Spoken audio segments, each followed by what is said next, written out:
have more of an impact because all season I've been talking about games of us losing by a bucket or two. We could have had over 10 games just if we could have just closed out on it, which would have made a significant difference. And I think, like what I was telling you at the beginning of the season, or people wouldn't know, I think I said that the Raptors would end up around four or fifth in the East, and that would have drew them closer to that. But as you know, they fell short. Starting off, as you know, we were ruined with a bunch of injuries, and we didn't have no consistency. And then at the end here, we got something going, and with AJ coming on, we got some shooters. But yeah, I think reality's kicked in now. Let's just get some good players, and hopefully we can start off with a decent season coming this season.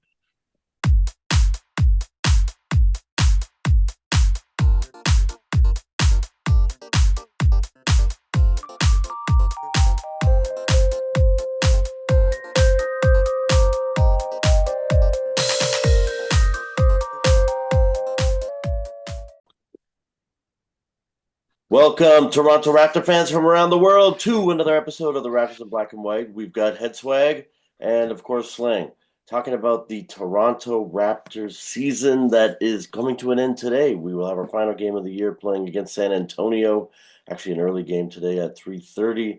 The Raptors end up 7th last in the NBA. Not where I certainly thought they were going to end up at the beginning of the year. What do you think about the season and where they ended up after today's game? The season could have been a much more have more of an impact because all season I've been talking about games of us losing by a bucket or two. We could have had over 10 games just if we could have just closed out on it, which would have made a significant difference. And I think, like what I was telling you at the beginning of the season, or people wouldn't know, I think I said that the Raptors would end up around four or fifth in the East, and that would have drew them closer to that. But as you know, they fell short. Starting off, as you know, we were ruined with a bunch of injuries, and we didn't have no consistency. And then at the end here, we got something going, and with AJ coming on, we got some shooters. But yeah, I think reality's kicked in now. Let's just get some good players, and hopefully we can start off with a decent season coming this season. Yeah, were you happy with that AJ Lawson contract conversion to a real contract rather than just the two-way? Most definitely, man. AJ has put in the work. He's been consistent. He hasn't been injured prone, and the numbers show. When he was in the G League, he was scoring 30 points a game like he's a LeBron. So is the guy worthy of being in the league? Absolutely. Okay. Do you see him as like a rotation guy, or you think he's still a year or two away from that, or like what do you think his ceiling is? I think he's ready. I think he's a rotation guy. I think he could come off sixth, seventh, and with progression, I think he could work his way in there. This kid every time he gets a task, he keeps elevating. That's what I like about him. All right, interesting. Because I saw some chatter even just about another guy they think is sort of broken through, JAKOBE WALTER, with all of his minutes, and there was a lot of excitement in a game the other day about him, and I heard them talking about, oh, is this going to impact GRADY Dick's sort of position in the hierarchy of the team? And they were talking about, JAKOBE WALTER taking minutes away from GRADY Dick. So next year. And you're right there because JAKOBE, he's another player who's just been elevating.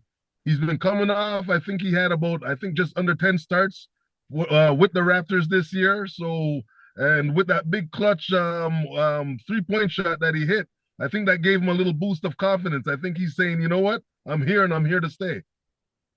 Yeah, I agree. It's just going to make it interesting for next year. I don't know what the heck. It's great to have options, obviously. And that's what we've needed. And going in, if we want to be a playoff team, we're gonna need options. That's for sure. Because fouls go up by about 50% when it comes to playoffs, and you're gonna need a long bench, and you're gonna need players that could play. And we got it. We do got it. We just got to make it work. Yeah, no, it seems like we do. And I mean, if Brandon Ingram can kind of be anything next year, then we should definitely be looking at making the playoffs rather than thinking about where our position is in the lottery. So speaking of the lottery, we end up with the 7th as we said, best chance to get Cooper Flagg, I guess, if he still enters the draft. I don't know what's happening with Duke, going out of the tournament. I heard that he wants to win a national championship at university. Maybe he's going to take himself out of the draft. Who knows? But let's assume that he enters it. Right now, they're I don't know. I'm on tankathon.com and I've looked at ESPN's rankings as well of the draft. They seem to have the Raptors grabbing, and I hope I don't mess up his name, but Kamen Maluk. He's the center for Duke. Now, I guess it all gets screwed up if Cooper Flagg ends up not putting himself into the draft. That would push sort of everybody back one, maybe, but I don't know if they think strategically the Raptors need a big man, so that's why they've got this guy. Because I've seen other drafts forecasts from like CBS or Sports Illustrated where they've got this guy way lower. They've got him more like 15th rather than 7th. I don't know. Do you have any preference of? I was going to click one time on this tankathon to see where we end up. So right now we're at 7th. Let me just do. I've got to reset. One time click here. Oh, we actually went one worse. We went to 8th. We went to 8th. Isn't that a shame? We'll take it. So at 8th, they've got Jeremiah Fears as our draft pick. I don't know much about him actually. I don't know. Yeah, I was gonna say I don't know much about him. Yeah, Yeah. the big guy from Duke. I know he's mobile. I know he's big, and we need a big. I know that definitely. We need a young, mobile, big guy for the Raptors. You know what I mean? We got oh my goodness, who just got a triple double? What's his name? Mobley? No, oh my goodness, he's gonna kill me right now. Our center who just MOGBO? got a triple double. Huh? MOGBO? MOGBO, thank you. My goodness, I don't know where my head First was right now, first but yes, rookie he of just the got a year to triple get a double. triple And double. another player that I said has the season's ending. These guys have come to life. You know what I mean? So with some training going into next year, I'm hoping that something will click and we could start off with the right foot, not get shot in the foot. Yeah, I certainly hope so too. Although, did we ditch uh Orlando Robinson? Like, is he gone from the lineup, or there was some kind of? Yeah, I'm sorry. I pulled out the box score from the last game against Dallas, and I don't see Orlando Robinson even on here. So I guess maybe they do think Mogbo is our backup center of the future. Yeah, he just has to take it easy on those 3 pointers, man. I know we Mogbo, you got mean? 7'6" guys taking threes, but it's not for everybody. Yeah, I agree. Mogbo. Actually, I'm looking at. Yeah, he was 0 for 2 against Dallas at threes, attempted 3 pointers. I don't know, man. Yeah, the way the league is, I guess you have to be taking threes because but yes, I agree with you. Scotty Barnes, I don't think should take so many threes, and Mogbo, I'm not sure he should take so many threes. And then you have that weird combo in there too of Mogbo and Scotty Barnes being friends, and I still think Mogbo gets passed too often by Scotty. There was actually just an interview the other day about what good friends Mogbo and Scotty Barnes are, which I'm down to support the talent that we've got on the team, and by bringing in friends of theirs so that it makes them want to come to work and stay in Toronto and all that stuff. But That's right. it makes me nervous when they start showing favoritism on the floor. When they show, that's right, and when it's blatant, it's. I know it doesn't look good. It's true. Yeah, so we're locked into where we are positionally in the standings. Today we're playing San Antonio. I don't know. You have any thoughts of today's game? What's going to happen? I mean, I don't even know who's going to play. In fact, so quickly, let me crowbar in here because one of our viewers, I'm in a fantasy basketball league, and I got trounced yesterday because all my players are not all, but most are making it into the postseason. And so the coaches are resting everyone. I had nobody. I had I had one player playing yesterday, Jaron Jackson. Yep, that's gonna happen coming to playoff time. They're gonna rest players and the other guys who ain't gonna be playing, they're gone golfing. So this is the part where you're doing oh my god. Yeah, I'm almost thinking like fantasy should have ended, 2 days ago or sorry, last week. Like they should have had it end on the second last week and not the last week of the season, because then I end up with players not playing. It gets hit up. Same thing. It gets hit up with my fantasy with football. Same thing will happen when it comes down to that 17th week. Yeah, I'm just quickly looking at it here. Christian Braun played, Jaren Jackson Jr., and Dante DiVincenzo. Everybody else, they sat Shea, they sat Franz Wagner, Pascal Siakam didn't even play, Karl Anthony Towns out. Oh my God, Josh Giddey, nothing, Shaden Sharp, nothing, and now I'm going to potentially lose.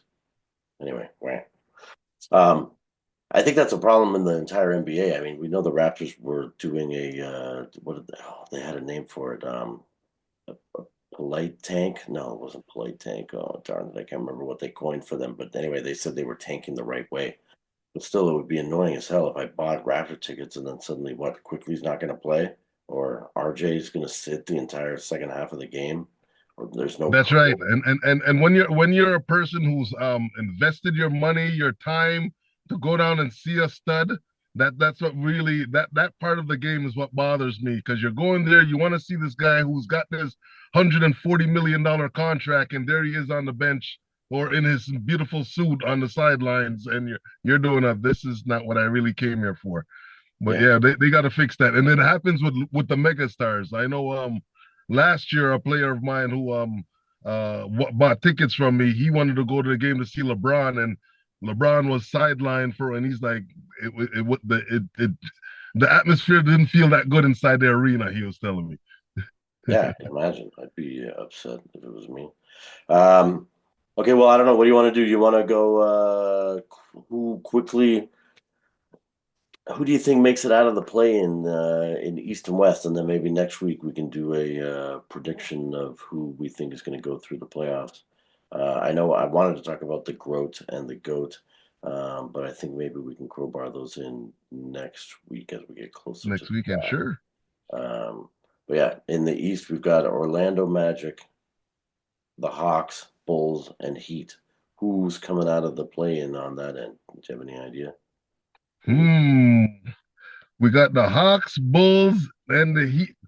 And Orlando. Yeah. Orlando looks good. Orlando, they last year, they if they could do what they did last year, Orlando would look good. Chicago, I don't think they're inconsistent. They're one day they look like a playoff team, and the next day they look like they're on the beach. So Yeah, and I think Miami's slipping. So you think Orlando and the Hawks make it out of there?